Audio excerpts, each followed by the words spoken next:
नमस्कार दोस्तों, आप देख रहे हैं रॉयल बुलेटिन। हिसार से आज इतिहास रचते हुए प्रधानमंत्री नरेंद्र मोदी ने महाराजा अग्रसेन हवाई अड्डे से अयोध्या के लिए पहली वाणिज्यिक उड़ान को हरी झंडी दिखाई। इसके साथ ही उन्होंने इस हवाई अड्डे के नए टर्मिनल भवन की आधारशिला भी रखी।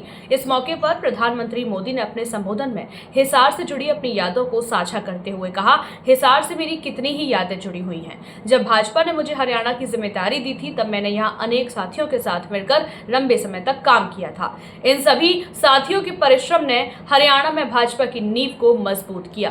प्रधानमंत्री ने कहा कि आज हिसार को एक नई उड़ान मिल रही है, जो न केवल क्षेत्रीय कनेक्टिविटी को बढ़ावा देगी, बल्कि अयोध्या जैसे पवित्र तीर्थ स्थान तक पहुंच को भी सरल बनाएगी। उन्होंने इसे विकसित हरियाणा और विकसित भारत के लक्ष्य की दिशा में एक अहम कदम बताया।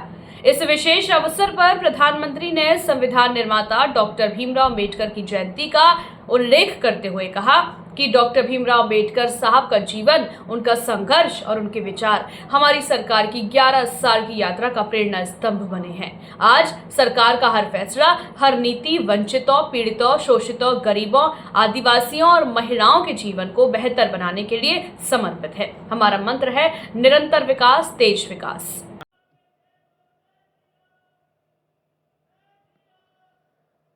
मैं कहूंगा, बाबा साहब आम्बेडकर, आप सब 2 बार बोलिए, अमर रहे, अमर रहे।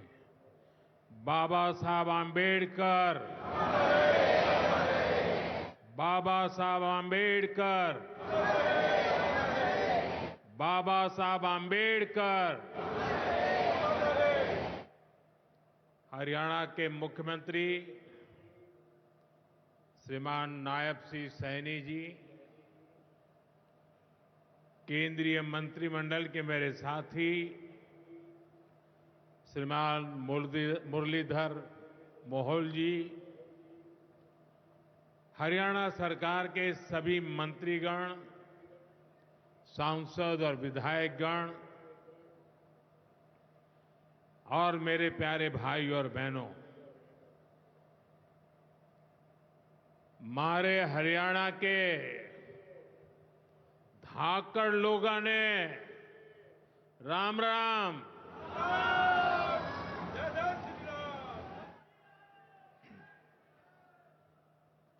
ठाडे जवान, ठाडे खिलाड़ी और ठाडा भाईचारा, यो से हरियाणा की पहचान।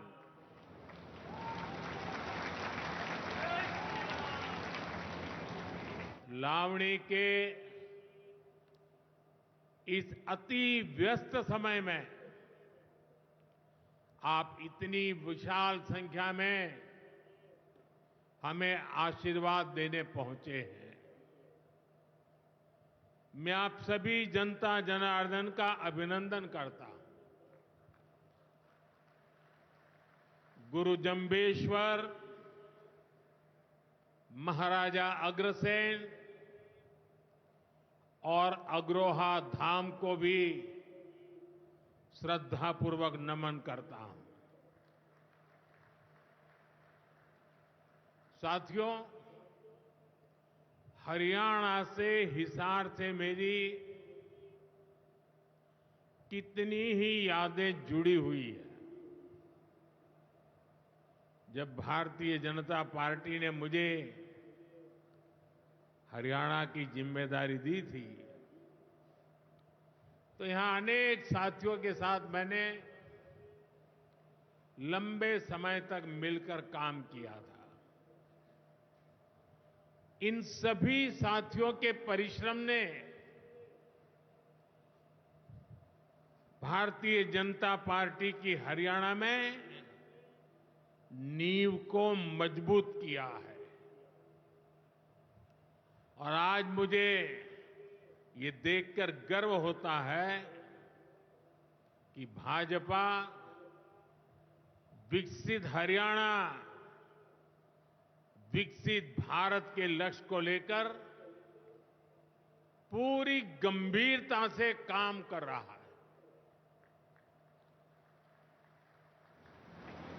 साथियों, आज का दिन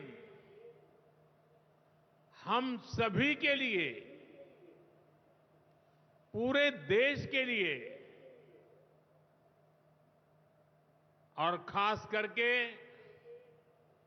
दलित, पीड़ित, वंचित, शोषित, उन सब के लिए बहुत महत्वपूर्ण दिवस है। उनके जीवन में तो दूसरी दिवाली होती है। आज संविधान निर्माता बाबा साहब आम्बेडकर की जयंती है। उनका जीवन, उनका संघर्ष, उनका जीवन संदेश हमारी सरकार की 11 साल की यात्रा का प्रेरणा स्तंभ बना है। हर दिन, हर फैसला, हर नीति बाबा साहब आम्बेडकर को समर्पित है। वंचित, पीड़ित, शोषित, गरीब, आदिवासी, महिलाएं, इनके जीवन में बदलाव लाना, इनके सपनों को पूरा करना, ये हमारा मकसद है। इसके लिए निरंतर विकास, तेज विकास, और यही भाजपा सरकार का मंत्र है। साथियों, इसी मंत्र पर चलते हुए आज हरियाणा से अयोध्या धाम के लिए फ्लाइट शुरू हुई है। यानी अब श्री कृष्ण जी की पावन भूमि हरियाणा प्रभु राम की नगरी से सीधे जुड़ गई है।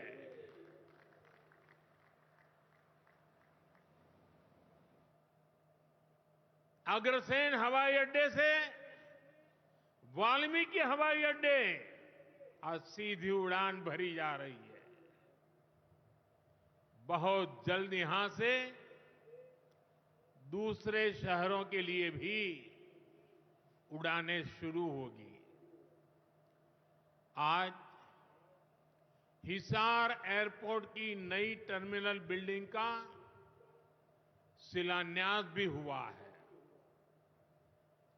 ये शुरुआत हरियाणा की आकांक्षाओं को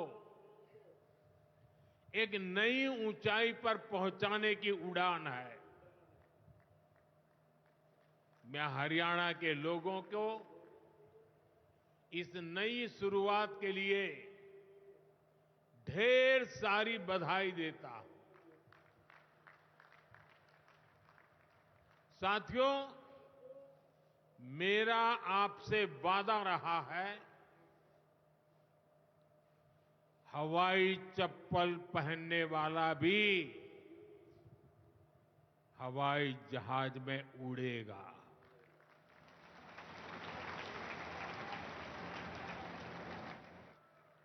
और ये वायदा हम देश में चारों तरफ पूरा होता देख रहे हैं। बीते 10 सालों में करोड़ों भारतीयों ने जीवन में पहली बार हवाई सफर की है। हमने वहां भी नए एयरपोर्ट बनाए, जहां कभी अच्छे रेलवे स्टेशन तक नहीं थे। 2014 से पहले देश में 74 एयरपोर्ट थे।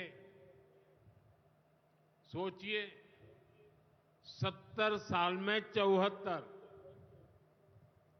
आज देश में एयरपोर्ट की संख्या 150 के पार हो गई है।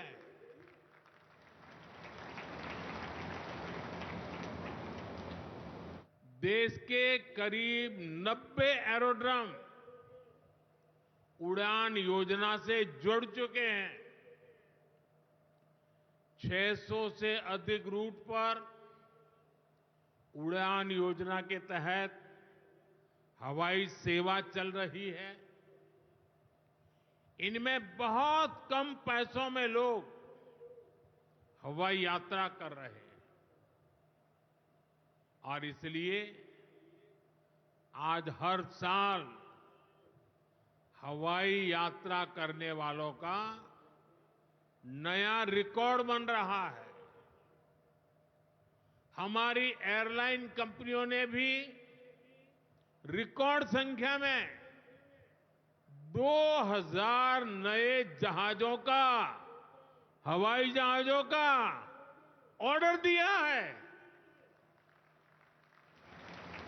और जितने नए जहाज आएंगे उतनी ही ज्यादा नौकरियां पायलट के रूप में हो, एयर होस्टेस के रूप में हो, सैकड़ों नई सेवाएं भी होती है। एक जगह हवाई जहाज चलता है तब ग्राउंड स्टाफ होता है, न जाने कितने काम होते हैं। ऐसी अनेक सेवाओं के लिए नौजवानों को रोजगार के अवसर मिलेंगे। इतना ही नहीं, हवाई जहाज के मेंटेनेंस से जुड़ा एक बड़ा सेक्टर भी अनगिनत रोजगार बनाएगा। हिसार का ये एयरपोर्ट भी हरियाणा के नौजवानों के सपनों को नई ऊंचाई देगा। साथियों, हमारी सरकार एक तरफ कनेक्टिविटी पर बल दे रही है, दूसरी तरफ गरीब कल्याण और सामाजिक न्याय भी सुनिश्चित कर रही है। और यही तो बाबा साहब आंबेडकर का सपना था। हमारे संविधान निर्माताओं की यही आकांक्षा थी। देश के लिए मरने मिटने वालों का भी यही सपना था। लेकिन हमें ये कभी भूलना नहीं है कि कांग्रेस ने बाबा साहब आंबेडकर के साथ क्या किया। जब तक बाबा साहब जीवित थे, कांग्रेस ने उन्हें अपमानित किया। दो बार उन्हें चुनाव हरवाया। कांग्रेस की पूरी सरकार उनको उखाड़ फेंकने में लगी थी। उनको सिस्टम से बाहर रखने की साजिश की गई। जब बाबा साहब हमारे बीच नहीं रहे तो कांग्रेस ने उनकी याद तक मिटाने की कोशिश की। कांग्रेस ने बाबा साहब के विचारों को भी हमेशा के लिए खत्म कर देना चाहा। डॉक्टर अंबेडकर संविधान के संरक्षक थे। कांग्रेस संविधान की भक्षक बन गई है। डॉक्टर अंबेडकर समानता लाना चाहते थे, लेकिन कांग्रेस ने देश में वोट बैंक का वायरस फैला दिया। साथियों, बाबा साहब चाहते थे कि हर गरीब, हर वंचित गरिमा से जी सके, सर ऊंचा करके जिए, वो भी सपने देखें, अपने सपने पूरे कर सके। लेकिन कांग्रेस ने एससी, एसटी, ओबीसी को सेकंड क्लास सिटीजन बना दिया। कांग्रेस के लंबे शासनकाल में कांग्रेस के नेताओं के घर में स्विमिंग पूल तक पानी पहुंच गया, लेकिन गांव में नल से जल नहीं पहुंचा। आजादी के 70 साल बाद भी गांवों में सिर्फ 16% घरों में नल से जल आता था। सोचिए, 100 घर में से 16 घर में। इससे सबसे ज्यादा प्रभावित कौन थे? इससे एससी, एसटी, ओबीसी सबसे ज्यादा प्रभावित थे। अरे उनकी इतनी ही चिंता थी, आज जो गली गली में जाके भाषण झाड़ रहे हैं, अरे कम से कम मेरे एससी, एसटी, ओबीसी भाइयों के घर तक अरे पानी तो पहुंचा देते। हमारी सरकार ने 6-7 साल में 12 करोड़ से ज्यादा ग्रामीण घरों में नल कनेक्शन दिए हैं। आज गांव के 80% घरों में, यानी पहले 100 में से 16, आज 100 में से 80 घरों में नल से जल आता है। और बाबा साहब का आशीर्वाद है, हम हर घर तक नल से जल पहुंचाएंगे। शौचालय के अभाव में भी सबसे बुरी स्थिति एससी, एसटी, ओबीसी समाज की ही थी। हमारी सरकार ने 11 करोड़ से ज्यादा शौचालय बनवाकर वंचितों को गरिमा का जीवन दिया है। साथियों, कांग्रेस के जमाने में एससी, एसटी, ओबीसी के लिए बैंक का दरवाजा तक नहीं खुलता था। बीमा, लोन, मदद, ये सारी बातें सब सपना था। लेकिन अब जनधन खातों के सबसे बड़े लाभार्थी मेरे एससी, एसटी, ओबीसी के भाई बहन हैं। हमारे एससी, एसटी, ओबीसी भाई बहन आज गर्व से जेब में से रुपए कार्ड निकाल करके दिखाते हैं। जो अमीरों के जेब में कभी रुपए कार्ड हुआ करते थे, वो रुपए कार्ड आज मेरा गरीब दिखा रहा है। साथियों, कांग्रेस ने हमारे पवित्र संविधान को सत्ता हासिल करने का एक हथियार बना दिया। जब जब कांग्रेस को सत्ता का संकट दिखा, उन्होंने संविधान को कुचल दिया। कांग्रेस ने आपातकाल में संविधान की स्पिरिट को कुचला, ताकि जैसे तैसे सत्ता बनी रहे। संविधान की भावना है कि सबके लिए एक जैसी नागरिक संहिता हो, जिसे मैं कहता हूं सेक्युलर सिविल कोड। लेकिन कांग्रेस ने इसे कभी लागू नहीं किया। उत्तराखंड में भाजपा सरकार आने के बाद सेक्युलर सिविल कोड, समान नागरिकता संहिता ये लागू हुई, डंकी की चोट पर लागू हुई। और देश का दुर्भाग्य देखिए,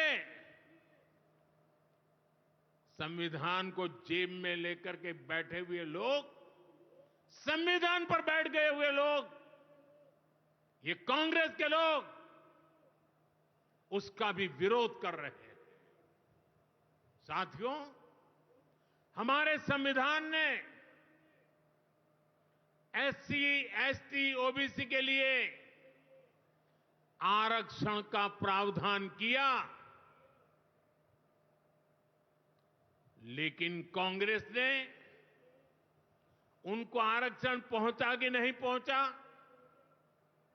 उनके बच्चों को शिक्षा के लिए सुविधाएं प्रारंभ मिलना शुरू हुआ कि नहीं हुआ, एससी, एसटी, ओबीसी के कोई व्यक्ति अधिकार से वंचित तो नहीं रह गए, उसकी कभी परवाह नहीं की।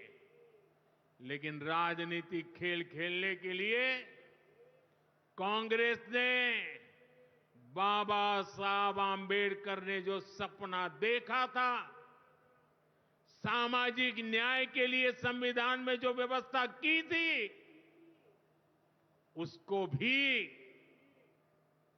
पीठ में छुरा भोंककर उस संविधान के उस प्रावधान को तुष्टीकरण का माध्यम बना दिया। अभी आपने भी समाचारों में सुना होगा, कर्नाटका की कांग्रेस सरकार ने टेंडर में भी अब एससी, एसटी, ओबीसी के अधिकार छीन करके धर्म के आधार पर आरक्षण दे दिया,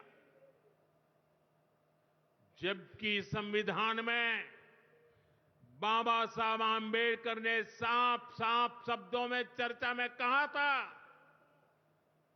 कि संविधान में कतई धर्म के आधार पर आरक्षण की व्यवस्था नहीं की जाएगी।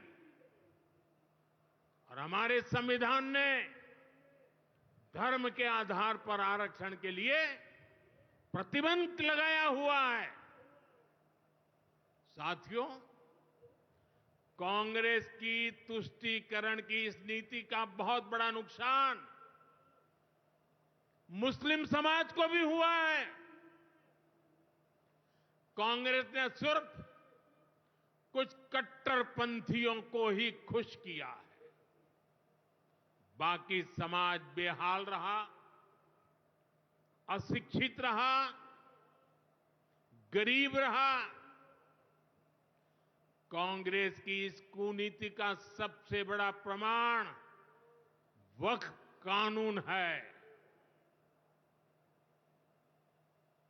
देश आजाद होने के बाद 2013 तक वक्फ का कानून चलता था,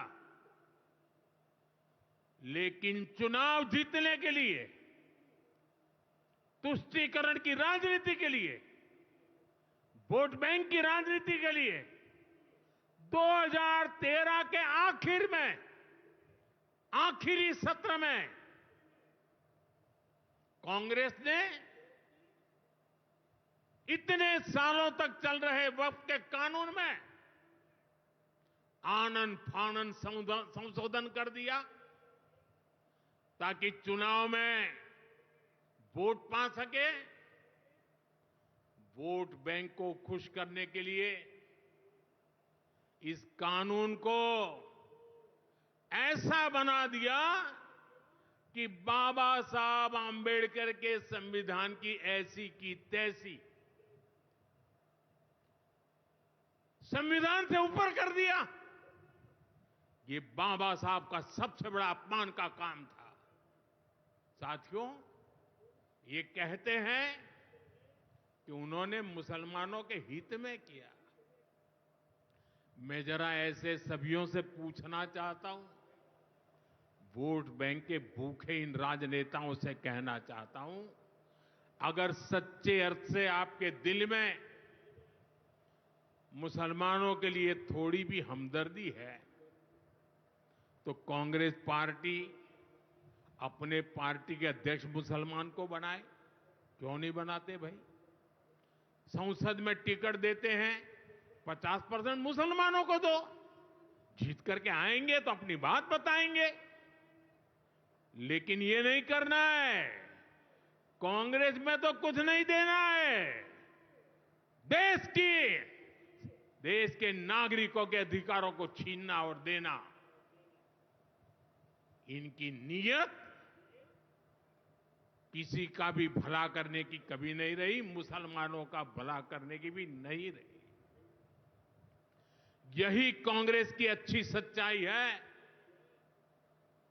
साथियों, वक्फ के नाम पर लाखों हेक्टेयर जमीन पूरे देश में है। इस जमीन, इस प्रॉपर्टी से गरीब का, बेसहारा महिलाओं बच्चों का भला होना चाहिए था। और आज ईमानदारी से उसका उपयोग हुआ होता तो मेरे मुसलमान नौजवानों को साइकिल के पंक्चर बना करके जिंदगी नहीं गुजारनी पड़ती। लेकिन इससे मुट्ठी भर भू माफिया का कोई भला हुआ। पसमानदा मुस्लिम इस समाज को कोई फायदा नहीं हुआ। और ये भूमाफिया किसकी जमीन लूट रहे थे? ये दलित की जमीन लूट रहे थे, पिछड़ों की जमीन लूट रहे थे, आदिवासी की जमीन लूट रहे थे, विधवा महिलाओं की संपत्ति लूट रहे थे। सैकड़ों विधवा मुस्लिम महिलाओं ने भारत सरकार को चिट्ठी लिखी, तब जाके कानून की चर्चा आई है। वक्फ कानून में बदलाव के बाद अब ये गरीबों से जो लूटा जा रहा है वो बंद होने वाला है।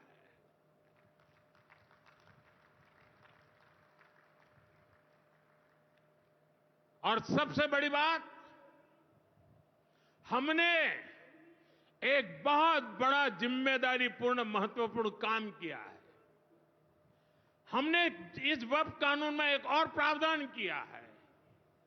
अब नए कानून के तहत, वक्फ के कानून के तहत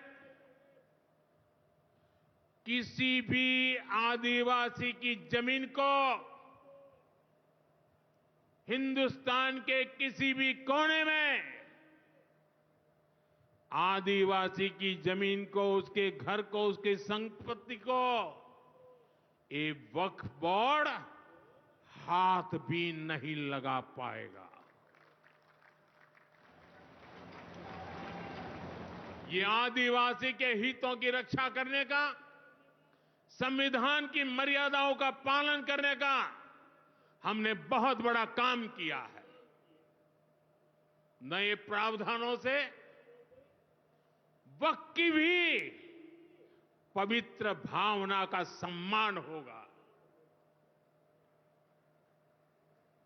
मुस्लिम समाज के गरीब और पसमानदा परिवारों, मुस्लिम महिलाओं, खास करके मुस्लिम विधवाओं को, मुस्लिम बच्चों को उनका हक भी मिलेगा और भविष्य में उनका हक सुरक्षित रहेगा।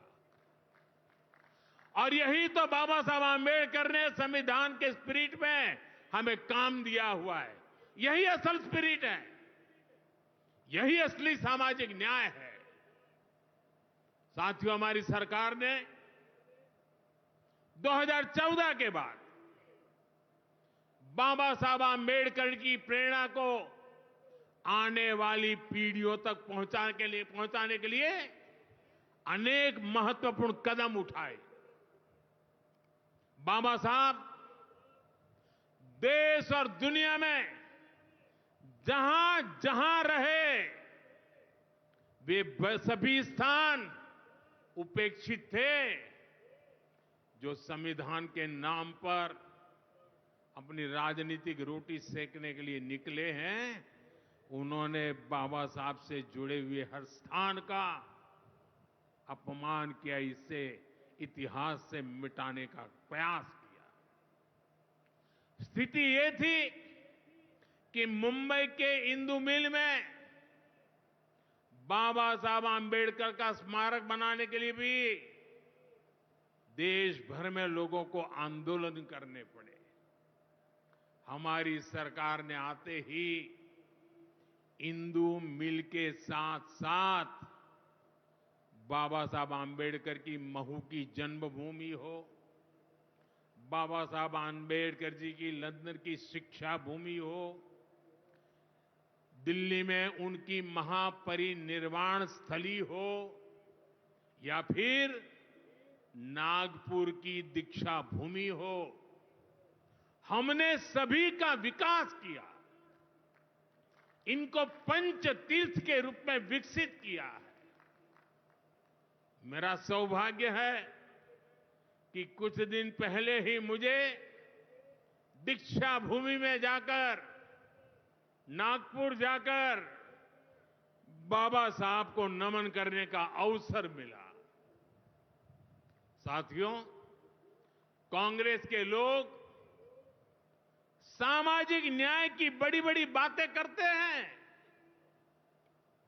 लेकिन हमें ये भी याद रखना है कि कांग्रेस ने बाबा साहब आंबेडकर और चौधरी चरण सिंह जी, इन दोनों महान सपूतों को भारत रत्न नहीं दिया था। बाबा साहब आंबेडकर को भारत रत्न तब मिला जब केंद्र में भाजपा के समर्थन वाली सरकार बनी। वहीं हमें गर्व है कि भाजपा की ही सरकार ने चौधरी चरण सिंह जी को भी भारत रत्न दिया है। साथियों, सामाजिक न्याय के, गरीब कल्याण के पथ को हरियाणा की भाजपा सरकार भी निरंतर सशक्त कर रही है। सरकारी नौकरियां की भी हरियाणा में क्या हालत थी, आप सबको पता है। यूं किया करते, जे नौकरी लागणी है तो किसी नेता के गैल हो ले, और न तो रुपया ले आ, बापू की जमीन और मां के तो जेवर भी बिक जाया करते। मुझे खुशी है कि नायब सिंह सैनी जी की सरकार ने कांग्रेस की इस बीमारी का इलाज कर दिया।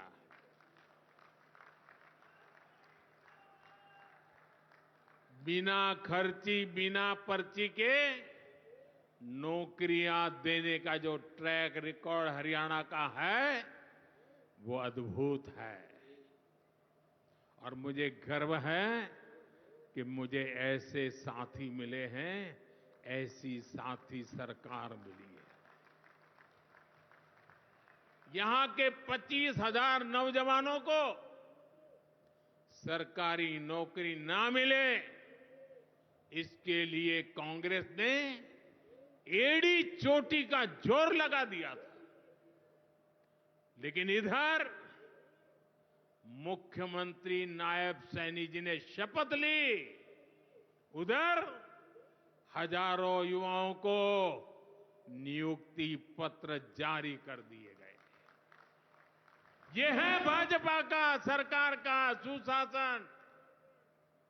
और अच्छा ये है कि नायब सिंह सैनी जी की सरकार आने वाले वर्षों में हजारों नई नौकरियों का रोड मैप बना करके चल रही है।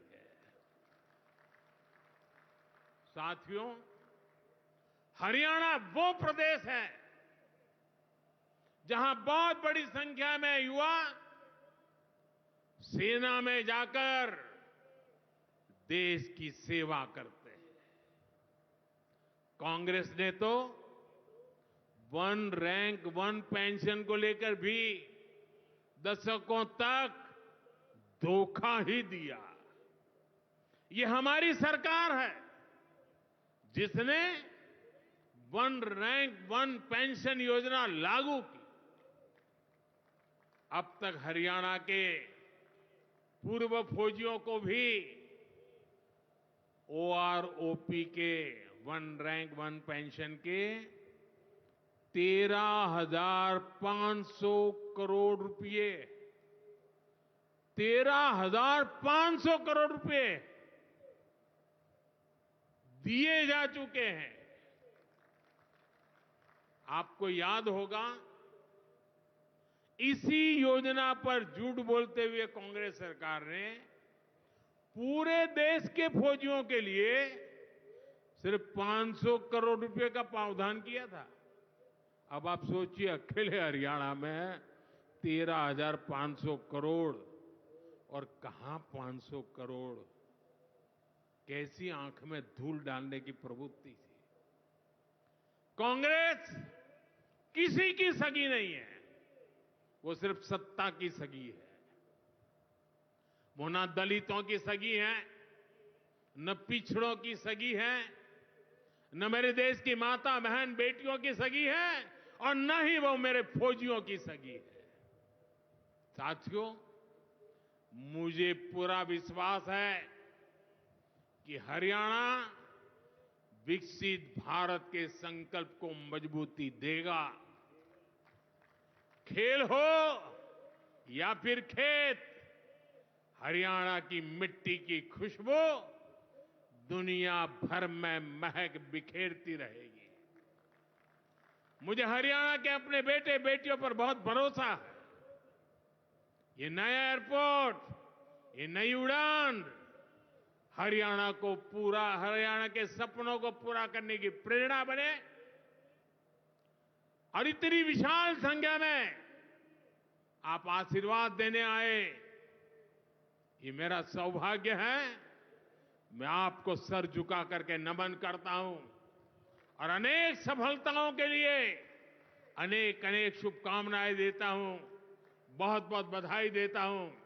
मेरे साथ बोलिए, भारत माता की, भारत माता की, भारत माता की।